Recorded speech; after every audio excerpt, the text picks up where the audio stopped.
I always thought I'd get electrocuted on the job, not at my own kitchen table.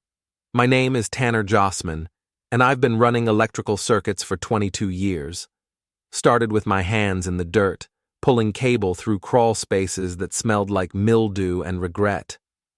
Now I sit in boardrooms at Jossman Electric, the family business my grandfather built from nothing. But here's the thing about electricity. It finds the path of least resistance. And apparently, so did my wife.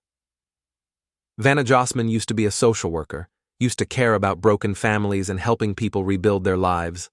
These days, she works in business development for Meridian Solutions, our biggest competitor in the commercial electrical game.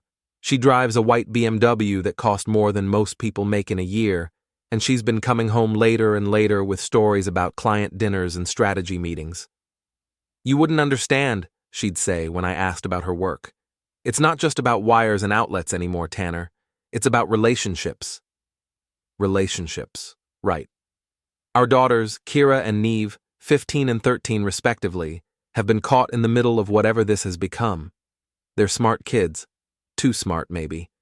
They see the tension, the way their mother checks her phone during dinner, the way I've started sleeping in the guest room because Vanna claims my snoring keeps her awake.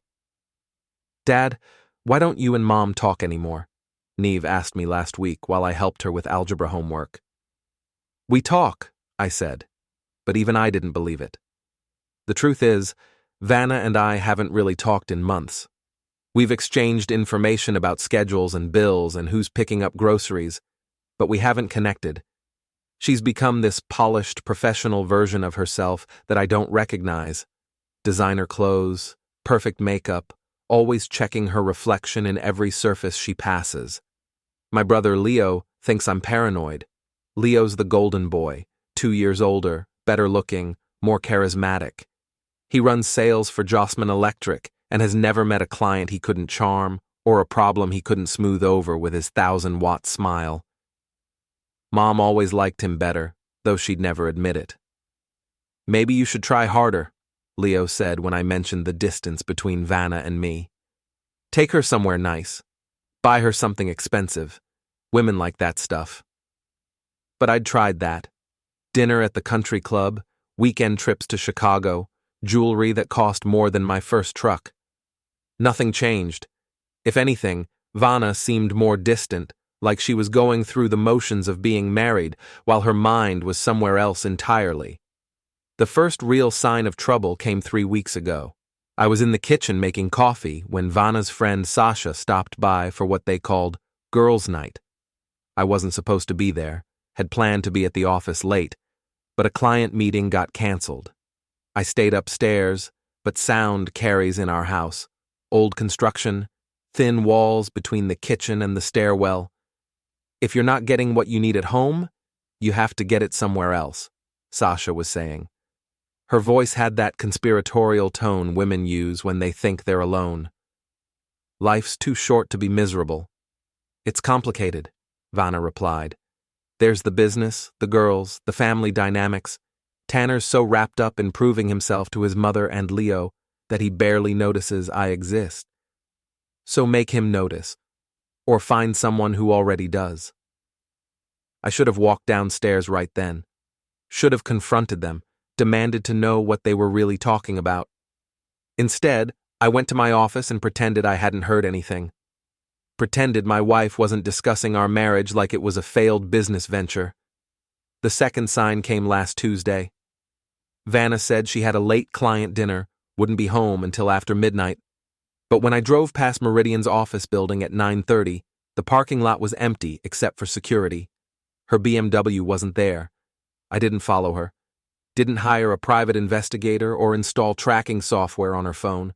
I'm an electrician, not a spy. But I did start paying attention to patterns. The late nights always fell on the same days of the week. The client dinners always involved the same mysterious project she couldn't discuss. And she'd started taking longer showers when she got home, washing off whatever or whoever she'd been with. Yesterday morning, everything came into focus. Vanna left for work early, claiming she had a breakfast meeting with potential clients. I was getting ready for my own day when her phone buzzed on the nightstand. She'd forgotten it. First time in months she'd gone anywhere without that device surgically attached to her hand. The text preview was from someone named E in her contacts. Room 237, Sunset Motor Lodge, noon today. Can't wait to see you. I stared at that screen for a full minute, letting the reality settle in. My wife was having an affair. Not just an emotional connection or inappropriate flirtation, but a full-blown motel room affair with someone whose contact information she'd disguised. The smart thing would have been to screenshot the message, gather more evidence, consult a lawyer. Instead, I did nothing. I went to work, sat through meetings about municipal contracts and supply chain issues, and pretended my world wasn't falling apart. When Vanna got home that evening, she was different. Guilty, maybe, or just relieved that her secret was still safe. She made dinner, first time in weeks, and asked about my day with what seemed like genuine interest. "Everything okay?" she asked when she caught me staring at her across the dinner table. "Fine," I said, "just tired." But I wasn't fine, and I wasn't just tired. I was angry. Not the explosive, throw things kind of angry, but the cold, calculating kind that comes when you realize someone you trusted has been playing you for a fool. That night, after Vanna fell asleep, I went to my home office and started planning. If my wife wanted to play games, I'd show her what happens when you challenge someone who understands systems and how to make them work for you. I pulled up the home security app on my phone. We'd installed cameras throughout the house and garage after a break-in scare in the neighborhood last year. Vanna had insisted on the system, claiming she felt safer knowing we could monitor everything remotely. Ironic, really, how the tools meant to protect our home would end up documenting its destruction. The text came at 1:47 p.m. on a Thursday while I was reviewing blueprints for a new office complex downtown. "If you don't like it, let's get divorced." No context, no explanation, just a nuclear option delivered via text message like she was canceling dinner plans. I stared at my phone screen, reading those 9 words over and over. Vanna was at the Sunset Motor Lodge with her boss, had to be him, based on the timing and her work schedule. She was in a motel room with another man, and instead of shame or apology, she was threatening me. The audacity was breathtaking. Frank Morrison, our CFO, knocked on my office door. "You look like you've seen a ghost," he said.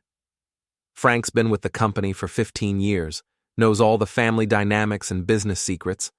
He's the closest thing I have to a real friend in this place.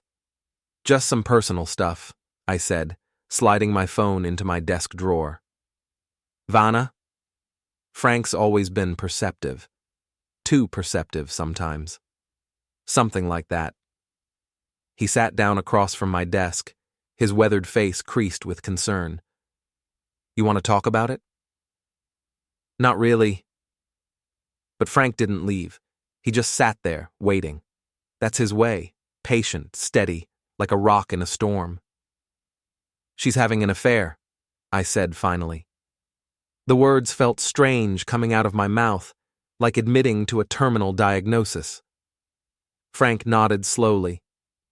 "You sure?" "She's at a motel right now. Just texted me about getting divorced." "What are you going to do?" That was the question, wasn't it? What was I going to do? I could call her, beg her to come home, promise to change whatever she thought was wrong with our marriage. I could hire a lawyer, file for divorce first, try to protect my assets and my relationship with the girls. I could drive to that motel and confront them both, make a scene that would destroy whatever professional reputation she'd built. Or I could do something else entirely. "I'm going to let her hang herself," I said. Frank raised an eyebrow but didn't ask for details. That's another thing I like about Frank. He knows when to push and when to let things develop naturally. After he left, I locked my office door and opened the home security app on my phone. Our system records everything to cloud storage, accessible from anywhere with an internet connection. I started a screen recording on my phone, then navigated to the live feed from our kitchen camera. The kitchen looked exactly like it had when I left that morning. Clean counters, fresh coffee in the pot, yesterday's mail stacked neatly by the fruit bowl. Normal, peaceful, the calm before the storm. I drove home, keeping my phone recording the entire time. When I got there, I went straight to my office safe and pulled out a manila folder I'd prepared the night before. Inside were divorce papers, not filed yet, but notarized and ready to go. I'd visited our family lawyer, Jim Patterson, first thing that morning. "You sure about this?" Jim had asked while notarizing the documents. "Just want to be prepared," I'd said. Now, standing in my kitchen with my phone still recording, I placed the divorce papers on the table where Vanna would see them immediately when she walked in. I made sure the address label and timestamp were clearly visible, then panned the camera to the wall clock showing 2:15 p.m. Next, I went to our bedroom and opened the joint safe we kept in the closet. Inside were important documents, some jewelry, and about $30,000 in cash, emergency money we'd accumulated over the years. I did a complete inventory on camera, showing each item clearly, then sealed everything in labeled bags and logged each one with the current date and time. The final piece was the garage footage. I scrolled back through the security recordings until I found what I was looking for. Vanna's BMW pulling into our driveway at 12:47 a.m. last Saturday. According to her story that night, she'd been at a work conference in the city and had gotten a ride home from a colleague because she'd had too much wine at dinner. But the timestamp on the garage camera told a different story. It showed her company badge clearly visible on her jacket, and she was alone in the car. No colleague, no conference. Just another lie in what I was beginning to understand was a long pattern of deception. I compiled all 3 video clips into a single file, added timestamps and location data, then saved it as read-only. The whole process took less than 20 minutes. My phone buzzed. Another text from Vanna. "I'm serious, Tanner. We can't keep pretending this marriage is working." I attached the compiled video to a reply message and hit send. No words, no explanations, just the evidence. Then I sat down at the kitchen table and waited. The response was immediate. My phone rang. Vanna calling, probably from that motel room, probably with her lover listening to every word. "What the hell is this?" she said when I answered. "Documentation," I replied. "You said you wanted a divorce. I'm just making sure we're both clear on the terms." "You can't just... This is crazy, Tanner. You're being paranoid and controlling." "Am I?" Because the timestamps seem pretty clear to me. There was silence on the other end, then muffled voices. She was talking to someone, covering the phone with her hand. "We need to discuss this in person," she said finally. "I agree. I'll be here when you get home." I can't just leave right now." "Why not? Is your meeting running long?" More silence. More muffled conversation. "I'll be there in 30 minutes, she said, and the line went quiet. I kept my phone recording as I walked through the house, documenting everything exactly as it was. The family photos on the mantel, the girls' school schedules on the refrigerator, the vacation souvenirs we'd collected over 15 years of marriage. Evidence of a life we'd built together, a life she was apparently ready to throw away for whatever excitement she'd found with her boss. 23 minutes later, the driveway camera picked up her BMW pulling in fast, tires squealing slightly as she took the turn too sharp. I watched on my phone as she sat in the car for a moment, probably trying to compose herself or figure out what to say. When she walked through the front door, she looked like a different person than the woman who'd left for work that morning. Her hair was messy, her makeup smudged, her clothes wrinkled. She looked guilty and desperate and angry all at once. "We need to talk," she said. "I agree." I handed her two things: a printed copy of the divorce filing receipt showing it was ready to be submitted, and a reference number for the garage camera footage that clearly showed her lying about her whereabouts. She stared at the papers, her face going pale. "Tanner, please. This isn't what you think." "What I think is that my wife checked into a motel with her boss and then threatened me with divorce when I didn't respond the way she expected. It's not that simple. Actually, it is exactly that simple. I walked to the kitchen counter and changed the Wi-Fi password on our router, then logged her devices out of all our shared accounts. Bank accounts, credit cards, streaming services, everything. What are you doing? Taking control of my own house, I said, sitting down at the table where the divorce papers were still spread out. You want to leave? Leave. You want to stay and work this out? We can discuss terms. But the days of you living a double life in my home are over. She tried arguing, tried explaining, tried turning the situation around to make me the villain. But the video had done all the talking that needed to be done. The evidence was clear, the timeline was documented, and her credibility was destroyed. This isn't over, she said finally. No, I agreed. It's just getting started. Vanna didn't come home that night, or the next one. She was staying at her sister's place across town, according to Kira, who'd gotten a tearful phone call around midnight. The girls were confused and upset, asking questions I couldn't answer without making things worse. Is Mom okay? Neve asked over breakfast Friday morning. She's fine. She just needs some space to think about things. Are you getting divorced? The question hung in the air like smoke from an electrical fire. Kira was watching me carefully, waiting for an answer that would either reassure her or confirm her worst fears. I don't know yet, I said honestly. But whatever happens, you girls are the most important thing to both of us. It was a politician's answer, but it was also true. Despite everything Vanna had done, I couldn't imagine her abandoning Kira and Neve completely. She was a lot of things, but she wasn't a neglectful mother. Friday afternoon, my lawyer Jim Patterson called with an update. Vanna's retained counsel, he said. Margaret Steinberg. She's aggressive, expensive, and specializes in high-asset divorces. How high asset are we talking? High enough that she thinks she can take you for half of everything, including your stake in the family business.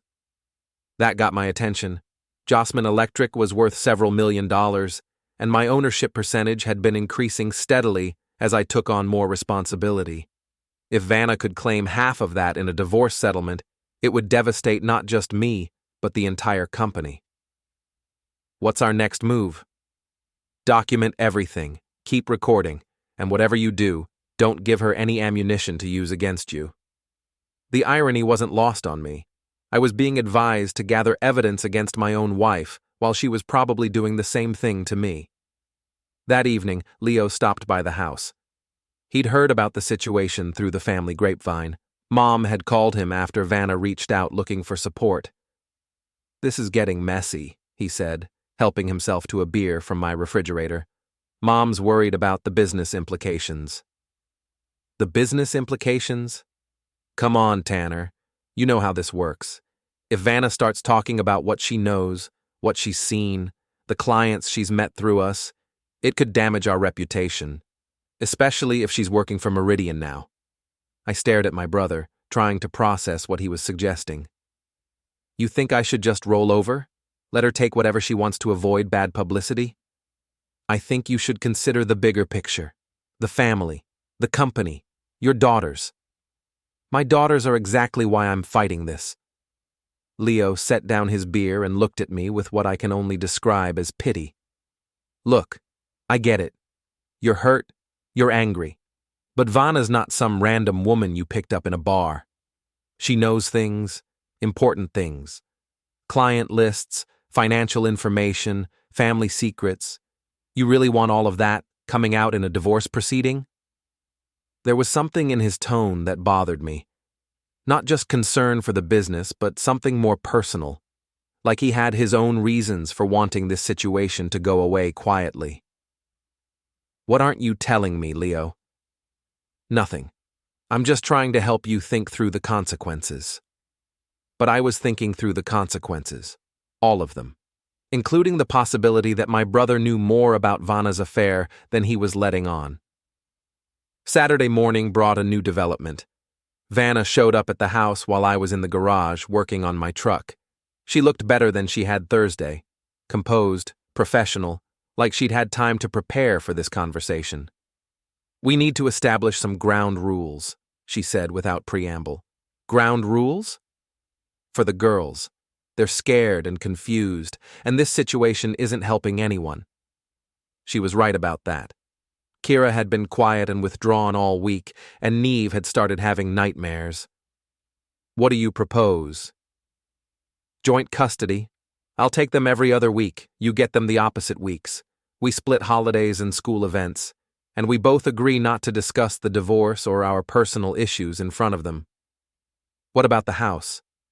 "I'll move out permanently. You can keep it, but I want half the equity when we settle." "And the business?" Her expression hardened. "That's where things get complicated." She pulled out a folder thick with documents, financial records, client lists, correspondence I recognized from my own files. "I've been documenting things for months," she said. "Irregularities in billing, questionable contract awards, some interesting relationships between Jossman Electric and certain city officials." My stomach dropped.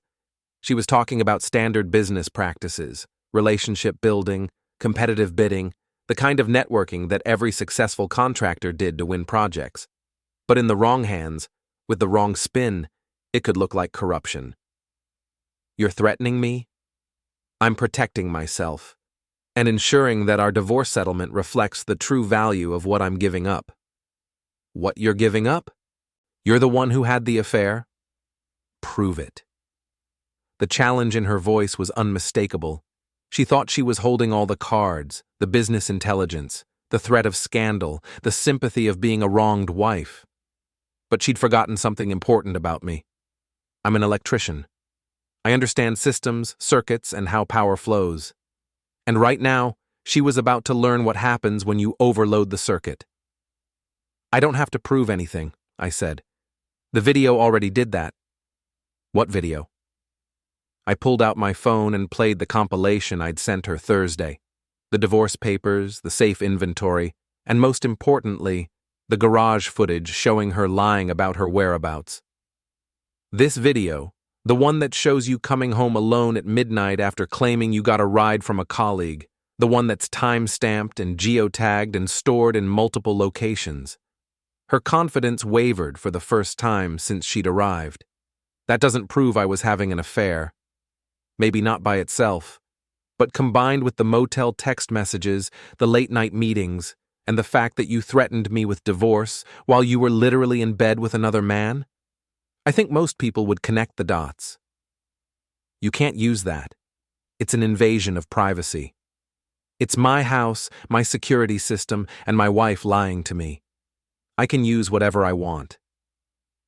She tried a different approach, softening her voice, appealing to our history together. "Tanner, we used to be happy. We built something good here. Don't destroy that over a mistake." "A mistake? Is that what we're calling it now?" "I'm calling it a marriage that lost its way. People drift apart, they find connection elsewhere. It doesn't have to mean the end of everything." But it did mean the end of everything. The moment she checked into that motel room, the moment she sent that text, she'd ended our marriage. Everything after that was just paperwork. "Here's my counterproposal," I said. "You get standard visitation with the girls, every other weekend, alternating holidays. You get whatever personal belongings you brought into the marriage, and you get to walk away without me releasing the security footage to your employer, your family, or the local news." "That's ridiculous. I'll take you to court." "Go ahead. But remember, discovery goes both ways. If you want to air our dirty laundry in public, I'm happy to show everyone exactly how dirty it really is." She left without another word, but I could see the wheels turning in her head. She was calculating, weighing her options, trying to figure out how to regain the upper hand. What she didn't know was that I was already 3 moves ahead of her. Sunday evening, I got a call from Frank Morrison. "We might have a problem," he said. "Someone's been asking questions about our municipal contracts. specifically the courthouse renovation and the new police station project. What kind of questions? The kind that come from people who think they've found something irregular. My contact at the city clerk's office says a woman matching Vanna's description was there Friday afternoon, requesting copies of all our public filings. So she was serious about the threat. She was actually trying to build a case that Jossman Electric had engaged in corrupt practices, probably hoping to use it as leverage in the divorce.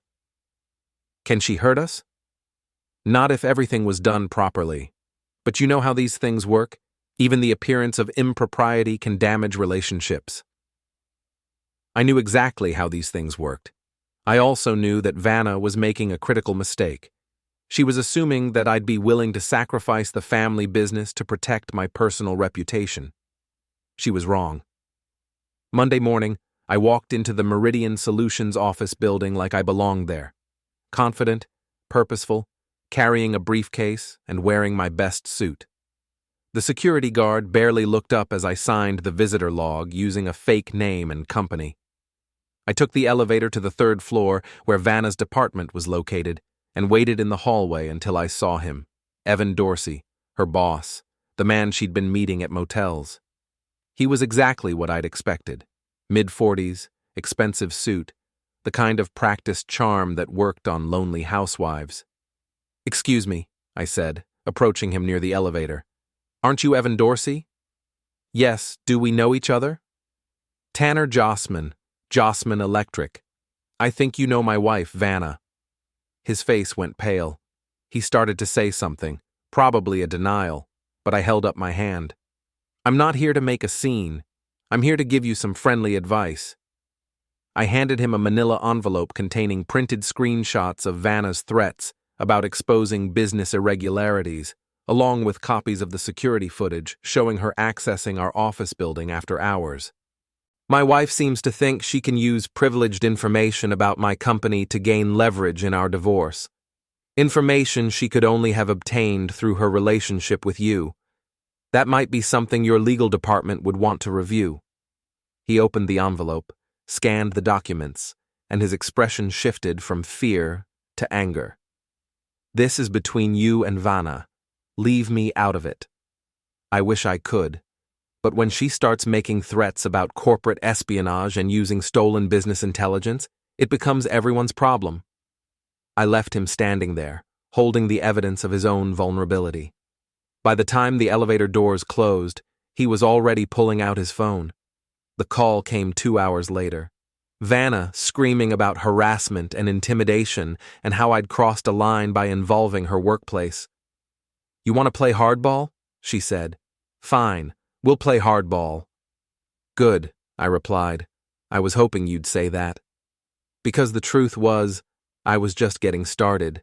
The emergency restraining order was served Tuesday morning while I was having breakfast with the girls. A sheriff's deputy showed up at 7:30 a.m., handed me a stack of legal papers, and explained that I had 24 hours to remove myself from the family home. "What's happening, Dad?" Kira asked, watching the deputy walk back to his patrol car. I scanned the documents quickly. Vanna was claiming emotional abuse, intimidation, and threatening behavior. She wanted me out of the house, temporary custody of the girls, and exclusive use of all marital assets pending the divorce hearing. "Just some legal stuff," I said, trying to keep my voice calm. "Nothing for you to worry about." But it was definitely something for me to worry about. If the restraining order stuck, I'd lose access to my own home, my daughters, and potentially my stake in the family business. Vanna was playing for keeps. I called Jim Patterson from the office. "She's claiming you threatened her boss," he said after reviewing the filing. "Says you showed up at his workplace with compromising photos and made veiled threats about corporate espionage." I shared factual information about my wife's threats to damage my business using stolen intelligence. "Can you prove the intelligence was stolen?" That was the weak point in my case. Vanna had been around Jossman Electric for 15 years. She'd attended company events, met clients, overheard conversations. Separating what she'd learned legitimately from what she'd obtained through unauthorized access would be nearly impossible. We need to move fast, Jim said. The hearing's Thursday morning. If we can't counter her narrative, you'll be out of your own house by the weekend. Wednesday afternoon, Frank Morrison knocked on my office door with news that changed everything. Remember those questions someone was asking about our municipal contracts? He said, closing the door behind him. Vanna's fishing expedition? Turns out it wasn't just fishing. She filed a formal complaint with the city ethics board yesterday, alleging bid rigging and improper relationships between Jossman Electric and city officials. I felt like I'd been hit with a live wire. An ethics investigation would trigger automatic reviews of all our city contracts, potential criminal referrals, and the kind of publicity that could destroy a family business overnight. How bad is it? Depends on what she actually knows versus what she thinks she can prove. But the investigation itself will be public record. Every competitor in the city will know we're under scrutiny. Can we fight it? Frank's expression was grim. We can defend ourselves, but the damage is already done. The ethics board has to investigate every complaint, even frivolous ones. And Vanna knows exactly which projects to target, which relationships to question. That evening, I drove to my mother's house in the old neighborhood where I'd grown up. Mom still lived in the same 2-story colonial where she'd raised Leo and me, though she'd renovated it extensively over the years. She was in her garden when I arrived, tending to the roses she'd been growing since before I was born. You look terrible, she said without preamble. Thanks, Mom. That's exactly what I needed to hear. She stood up, brushing dirt off her gardening gloves, and gave me the kind of look that had terrified me as a child. This situation with Vanna is getting out of hand. She's the one who escalated it. And you're the one who involved her workplace. What did you think would happen? I explained about the threats, the stolen business information, the ethics complaint. Mom listened without interruption, her expression growing more serious with each detail. She's trying to destroy the company, I said finally. Everything Grandpa built, everything we've worked for. No, Mom said. She's trying to destroy you.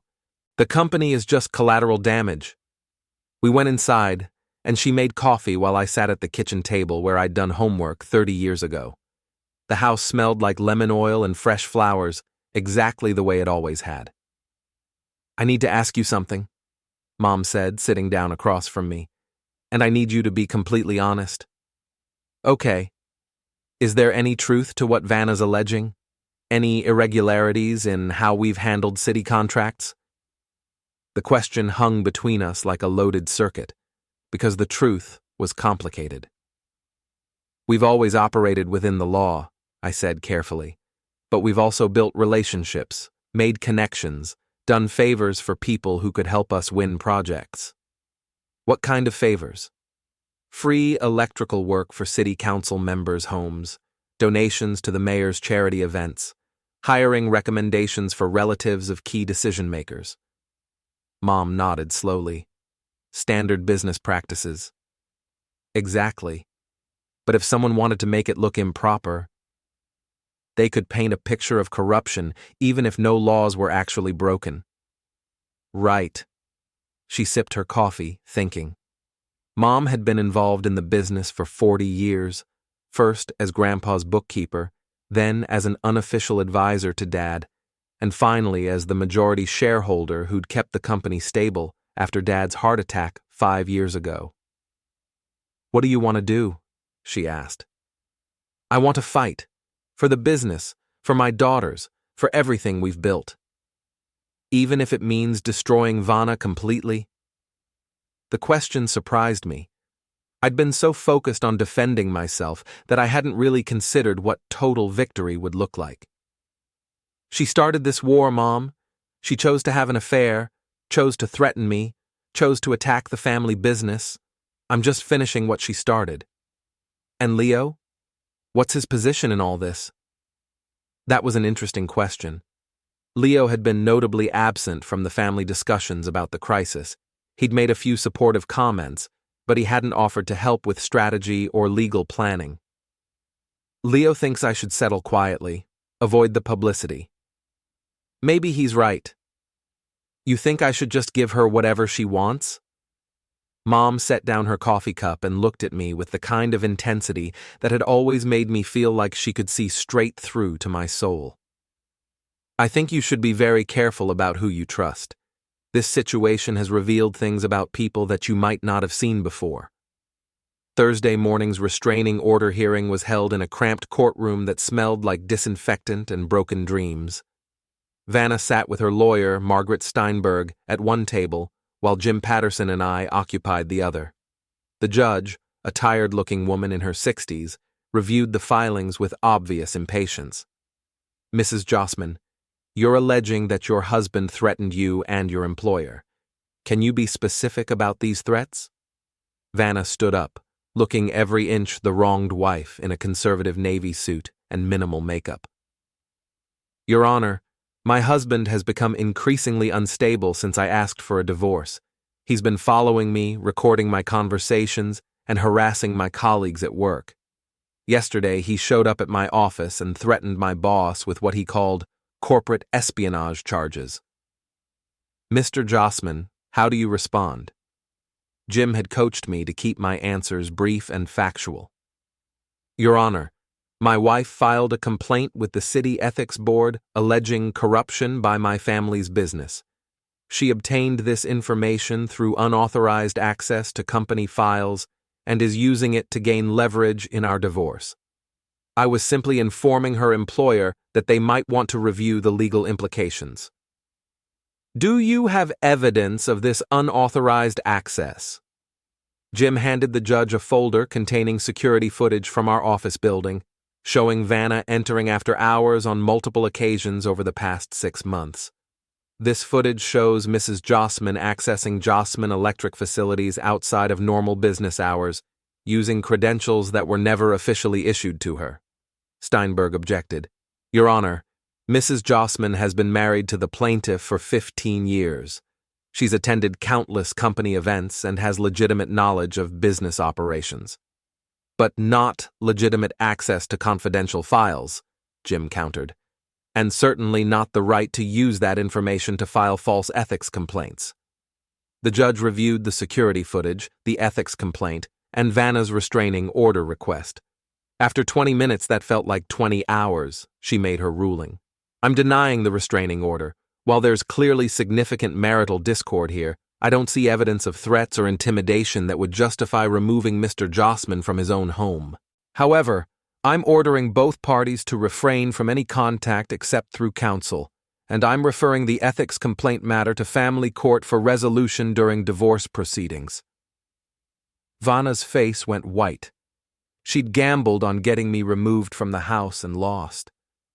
Now she was stuck in legal limbo, unable to return home but also unable to claim victory. As we left the courthouse, Jim pulled me aside. This is just the first round, he warned.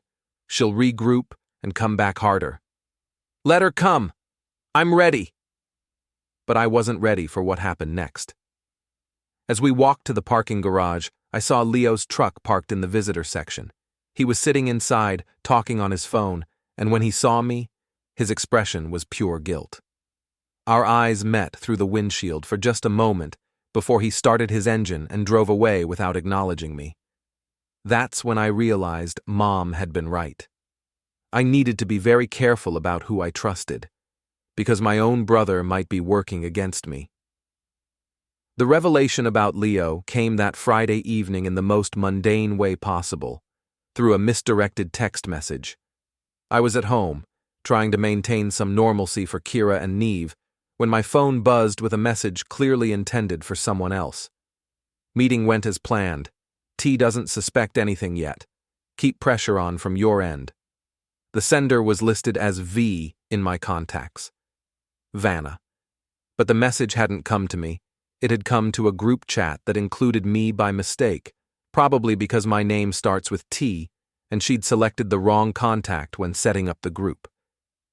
The other recipient was listed as L. Leo. I stared at that message for a full minute, reading it over and over, letting the implications sink in. My wife and my brother were coordinating strategy against me. The courthouse appearance, the restraining order, probably the ethics complaint. It had all been planned.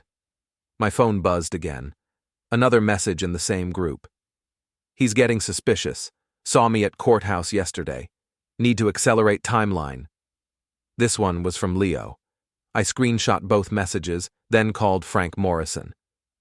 "We have a problem," I said when he answered. "A big one." An hour later, Frank was sitting in my kitchen, reviewing the messages on my phone with the kind of methodical attention he usually reserved for financial audits. "How long do you think this has been going on?" he asked. "I don't know.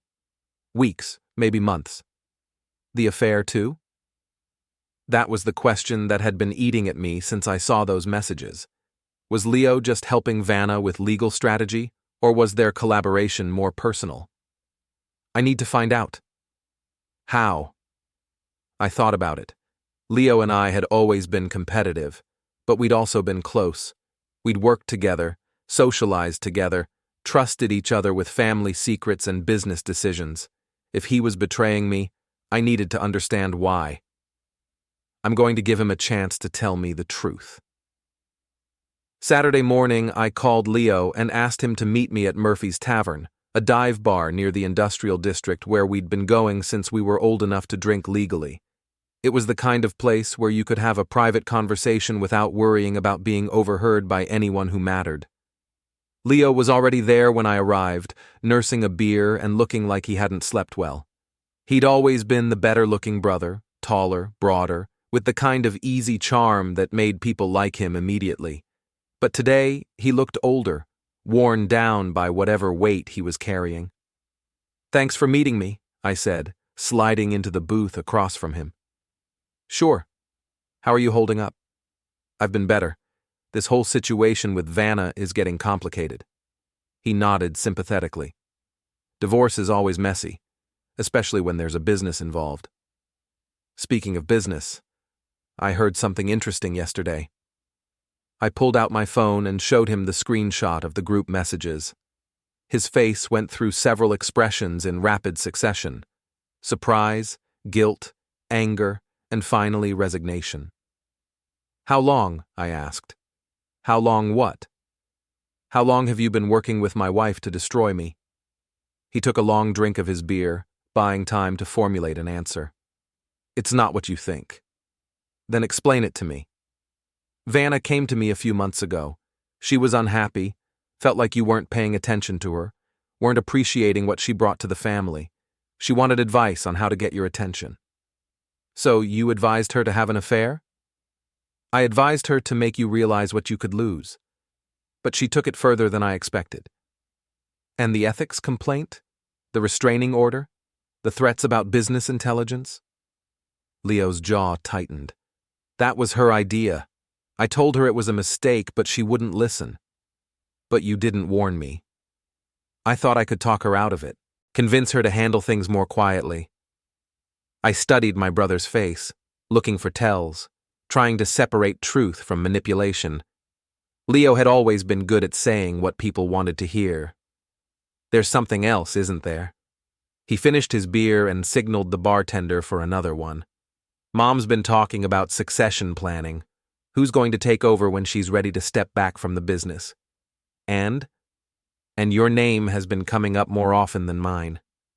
There it was. The real motivation. Leo wasn't just helping Vanna hurt me. He was positioning himself to benefit from my downfall. "So you decided to eliminate the competition."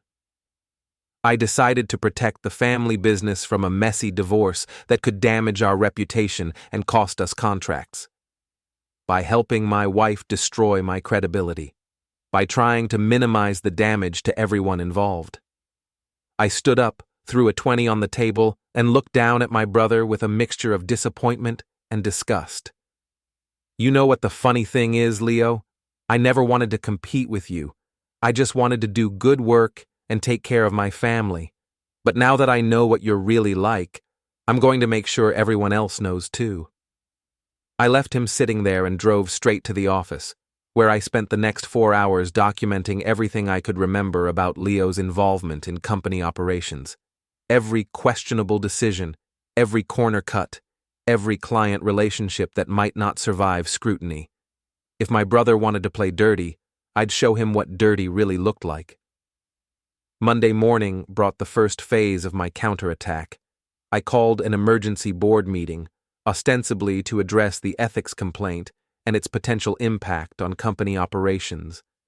The board consisted of Mom, Leo, Frank, and 2 outside advisors we'd brought in years ago to provide independent oversight. We met in the conference room on the 2nd floor of our office building, around the same table where Grandpa had made the decision to incorporate the business 50 years ago. As you all know, I began, we're facing an ethics investigation triggered by allegations made by my estranged wife. These allegations are based on confidential business information that was obtained without authorization. I distributed copies of the security footage showing Vanna accessing our offices after hours, along with documentation of her access to client files and financial records. The question before us is how to respond. We can defend ourselves against these specific allegations, but we also need to consider whether there are other vulnerabilities in our operations. Leo shifted uncomfortably in his seat. What kind of vulnerabilities? Well, for example, the Riverside Shopping Center project. The one where you had Frank create a separate billing entity to hide our relationship with the general contractor. Frank's eyebrows went up. That particular arrangement had been Leo's idea, a way to circumvent competitive bidding requirements by making it appear that we were a subcontractor rather than the primary electrical contractor. That was a legitimate business structure, Leo said. Was it? Because I'm looking at the contracts, and it seems like we charged the city 40% more than we would have under normal bidding procedures. You're taking it out of context. Am I? Because I'm also looking at the Northside Community Center project, where we somehow knew the exact specifications 3 weeks before the bid documents were released publicly. The room was completely silent. Everyone knew that early access to bid specifications was a serious violation of procurement rules, but no one had ever questioned how Leo consistently managed to submit the most competitive proposals. I think we need to conduct an internal audit, I continued, review all of our municipal contracts from the past 5 years, make sure we can defend every decision we've made. Mom spoke for the first time since the meeting began. That could take months and cost us hundreds of thousands in legal fees. It could also save us from criminal charges if the ethics investigation uncovers what I think it's going to uncover. Leo stood up abruptly. This is ridiculous. You're trying to destroy the company to get back at Vanna. No, Leo. I'm trying to save the company from the consequences of your shortcuts. My shortcuts? I've brought in more revenue than anyone else in this room, by cutting corners, breaking rules, and putting all of us at risk. The argument escalated from there, with Leo accusing me of jealousy and sabotage, while I methodically presented evidence of questionable practices spanning several years. Frank stayed neutral, taking notes and asking clarifying questions. The outside board members looked increasingly concerned. Finally, Mom called for order. We'll table this discussion pending a formal review of the allegations. In the meantime, I'm suspending Leo's signature authority on all municipal contracts. Leo's face went red. You can't be serious. I'm completely serious. Until we understand the full scope of these issues, we need to limit our exposure. This is exactly what Vanna wanted, Leo said, pointing at me. You're playing right into her hands. No, I replied. I'm cleaning up the mess you made before it destroys all of us. After the meeting, Leo cornered me in the parking lot. You think you're so smart, he said, but you have no idea what you've just done. Enlighten me. Vanna has documentation of every project we've ever worked on. Client lists, financial records, correspondence with city officials. If you push this internal audit, she'll release everything to the media. Let her. At least then everyone will know who the real problem is. The real problem is that you're too proud to admit when you're beaten. I'm not beaten, Leo. I'm just getting started. That evening, I got a call from Jim Patterson. "Vanna's lawyer wants to meet," he said. "They're talking about a settlement." "What kind of settlement?" "The kind where you give her everything she wants in exchange for making the ethics complaint go away." "Not interested." "Tanner, you need to consider the possibility that fighting this could cost you more than settling." "It could, but settling would cost me my self-respect, and I'm not willing to pay that price." Because the truth was, I'd already lost my marriage, my relationship with my brother, and possibly my position in the family business. But I hadn't lost my integrity, and I wasn't going to start now. The war was just beginning, and I intended to win it. The storm hit on a Thursday night in late October, the kind of autumn thunderstorm that knocks out power across half the city and keeps emergency crews busy until dawn. I was working late at the Jossman Electric office, reviewing contracts and preparing for the internal audit that would either clear our name or destroy the company my grandfather built. The building was empty except for me and the security guard downstairs. Most of our employees had gone home early when the weather service issued severe storm warnings, but I'd stayed to finish documenting the irregularities in Leo's project management that I'd been uncovering all week. The first lightning strike hit at 9:47 p.m., close enough to rattle the windows and trigger the backup power system. Our office building was equipped with industrial-grade generators and battery backup. We couldn't very well be an electrical contractor that lost power every time the weather turned bad. My phone buzzed with a text from Frank. "City's reporting widespread outages. We'll probably get emergency calls tonight." He was right. When the power goes out across the metropolitan area, Jossman Electric gets called in to help restore critical infrastructure. It's profitable work, but it's also dangerous. Crews working in the dark, in bad weather, with live electrical systems. I was about to pack up and head home when the security system alerted me to movement in the parking lot. The external cameras showed two figures approaching the building through the rain, Vanna and Leo, both dressed in dark clothing, moving with the kind of purposeful urgency that suggested they weren't here for a social visit. I watched on the security monitors as they used Leo's access card to enter through the rear entrance, bypassing the main lobby where the security guard was stationed. They moved quickly through the hallways, heading directly for the executive offices on the second floor. Specifically, they were heading for my office. I had about 30 seconds to decide how to handle this. I could confront them directly, call security, or call the police. Instead, I did something else entirely. I activated the building's emergency lockdown system. Jossman Electric had installed state-of-the-art security measures after a break-in 3 years ago. The lockdown system sealed all external doors, activated motion sensors throughout the building, and triggered automatic recording on every security camera. It was designed to trap intruders until police could arrive. The system also gave me control over lighting, ventilation, and communication systems throughout the building. From my office computer, I watched Vanna and Leo reach the executive floor and head straight for my office door. Leo had a key, of course. He was still technically an executive, despite his suspended signature authority. They were inside my office for less than 5 minutes, but I could see them photographing documents, copying files from my computer, and searching through my desk drawers. They were looking for something specific, probably evidence they could use to support Vanna's ethics complaint or to damage my credibility in the divorce proceedings. What they didn't know was that I'd been expecting this. Every document in my office was either a copy or a decoy. The real evidence, the documentation of Leo's questionable practices, the security footage of Vanna's unauthorized access, the financial records that would prove my innocence, was stored in the company safe and in multiple off-site locations. But I'd left some interesting bait for them to find. I used the building's intercom system to make my presence known. "Good evening, Vanna. Leo, I hope you're finding everything you're looking for." The effect was immediate. Both of them froze, looking around my office like they expected me to materialize from behind the furniture. "The building is in lockdown mode," I continued. "All exits are sealed, all activities are being recorded, and the police have been automatically notified. You have about 10 minutes before they arrive. That last part was a bluff. I hadn't actually called the police yet, but they didn't know that. Leo's voice came through clearly on the office audio pickup. This is my building too.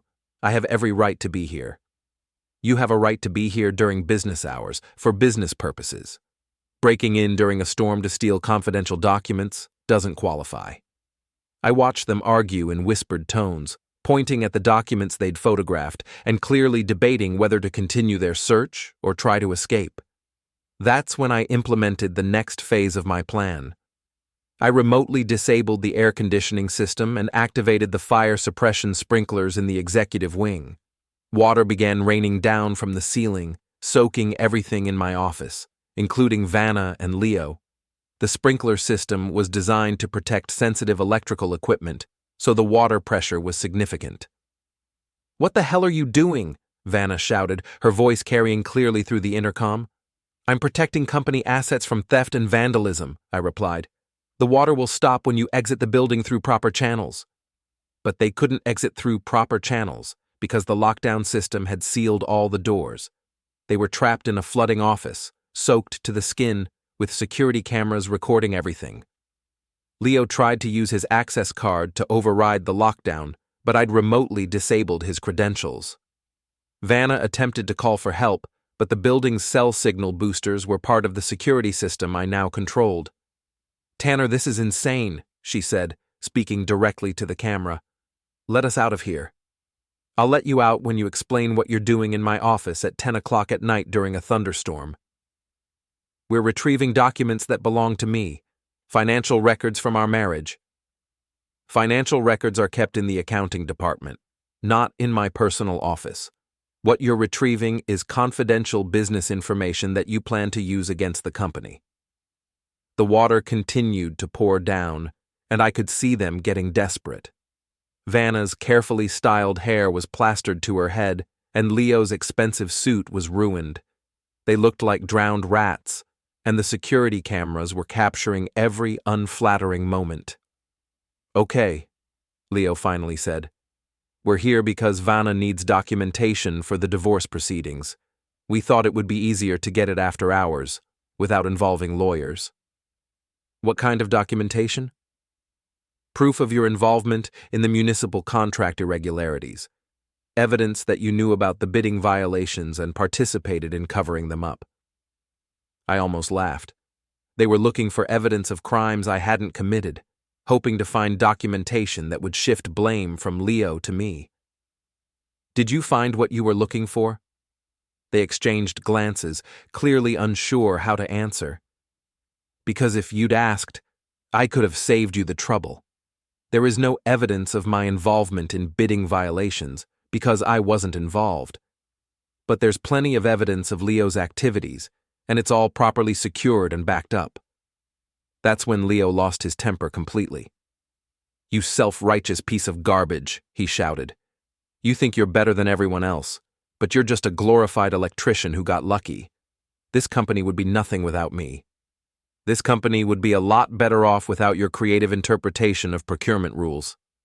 I brought in millions of dollars in contracts. You brought in millions of dollars in liability." The argument continued for another few minutes, with Leo becoming increasingly agitated and Vanna trying to calm him down. The water was still pouring from the sprinklers, and they were both shivering from the cold. Finally, I decided to end the standoff. "Here's what's going to happen," I announced through the intercom. "I'm going to disable the lockdown and let you leave. But everything you've done here tonight has been recorded, and those recordings will be turned over to the police, the ethics board, and anyone else who's interested." "You can't use recordings made without our consent," Vanna protested. "Actually, I can. This is private property. You entered without authorization, and there are signs posted throughout the building notifying visitors that they're under surveillance." I turned off the sprinklers and unlocked the doors, then watched on the security cameras as they made their way to the exit, dripping water and arguing in hushed tones. But I wasn't done with them yet. As they reached the parking lot, I activated the building's external lighting system, flooding the area with bright white light. At the same time, I used my phone to call Jim Patterson, Frank Morrison, and Detective Riley, the police officer who'd responded to domestic disturbance calls at my house. "I need you all to come to the Jossman Electric building immediately," I told each of them. "I've just documented a break-in and attempted theft by my wife and brother." Within 20 minutes, the parking lot was full of police cars, legal advisors, and company personnel. Vanna and Leo were still there, sitting in Leo's truck, probably trying to figure out how to explain their presence. The security footage told the complete story: unauthorized entry, theft of documents, destruction of property when they'd scattered papers during their hasty search. But more importantly, the audio recordings captured Leo's admission that they were looking for evidence to support false allegations against me. Detective Riley took statements from everyone involved, reviewed the security footage, and made the obvious conclusion. "Mrs. Jossman, Mr. Jossman, you're both under arrest for breaking and entering, theft, and conspiracy to commit fraud." As the police led them away in handcuffs, I felt something I hadn't experienced in months, a sense of control over my own life. The storm was still raging outside, but the power was back on throughout the city. Emergency crews were restoring service to the last few affected areas, and Jossman Electric would be busy for days helping with repairs and inspections. Frank approached me as the police cars disappeared into the night. "What happens now?" he asked. "Now we clean up the mess," I said. "We complete the internal audit, cooperate with the ethics investigation, and prove that this company operates with integrity." "And Leo?" "Leo made his choice. He'll have to live with the consequences." The next morning, the local news ran the story with the headline, "Electrical Contractor Exposes Corporate Espionage Plot."